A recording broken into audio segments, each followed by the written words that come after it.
In this video, I'm going to be showing you how to make the perfect jollof rice. This is Ghana Jollof rice. Yes, it's so nice and it's very simple to make. Here are a few tricks I use to make the most flavorful jollof rice. So I have here some onions, garlic, tomato, and pepper. Okay, what I'm going to do here is to transfer everything into a cooking pot on the fire. Then I'll go ahead to add some vegetable oil. I'll cover this and I'll let it fry for some time. Okay, well, what this does is that it gives the jollof rice some flavor. Okay, it makes it taste so good. You don't feel the fresh pepper and tomato in there. It makes your jollof rice come out so flavorful. Okay, it makes it so flavorful and it tastes so good. So make sure you fry this for some time. Okay, you can later take the lid off and let it fry. You allow this to cool down and you go ahead to blend this until it's smooth. If you do not like your pepper to be blended to smooth, then you can blend it to suit your preference. Okay, just go ahead and blend everything, but make sure you allow this to cool down.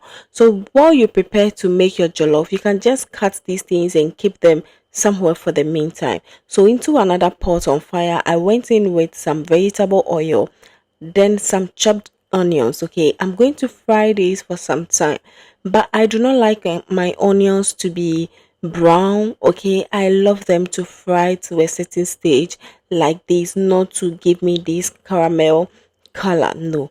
Now I'm going ahead to add my tomato paste. So what I'll do here is to fry the tomato paste. You want to make sure you fry it very well, else your stew base, okay, will become a bit sour, and we don't want that.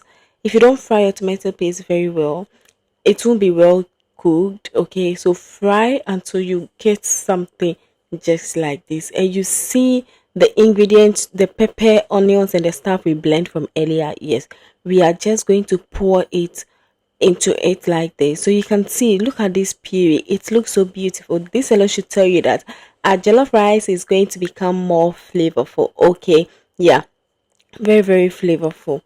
Stir these and make sure everything is well incorporated, and then you cover this and you allow it to cook for a few minutes. Let it simmer for a few minutes.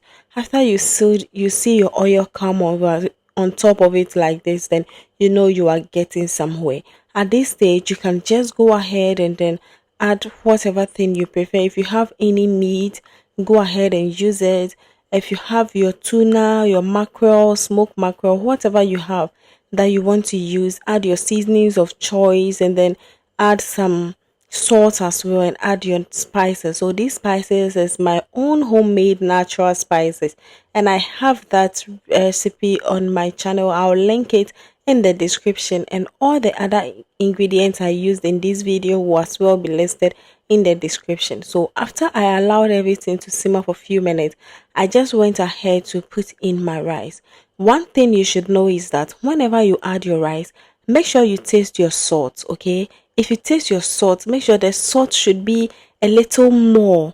It should be as if it's too much for the rice. Okay, that way when it cooks and your rice end up doubling, okay, your taste will come to normal. But if you give it the regular taste, okay, just immediately without it being cooked, before it cook, your jollof might be tasteless. Okay, so make sure when you are making jollof, everything should just be over.